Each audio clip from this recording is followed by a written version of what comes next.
বানাইছেন। আমরা অনেক সময় বলি না, এমন একটা সাপ কবরে আসবে, সেই সাপ যদি কবর থেকে বের হয়ে একটা নিঃশ্বাস ছাড়ে তাহলে গোটা দুনিয়া পুরো তামা হয়ে যাবে। জোরেকার কথা ঠিক কিনা? এরকম ওয়াজ করি কি করি না? আপনি বলেন তো, একটা মানুষকে শাস্তি দেওয়ার জন্য এত বড় সাপ দেওয়ার কি দরকার?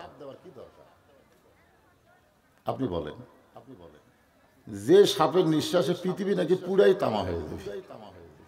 এই মশা মারার জন্য কামানের গুলি করা দরকার আছে? মশা মারার জন্য আপনি কোন মশা মারার জন্য কামান সেট করছে, একটা তালি মারলি তো মশা মরবি। ধরে কোন কথা ঠিক কি?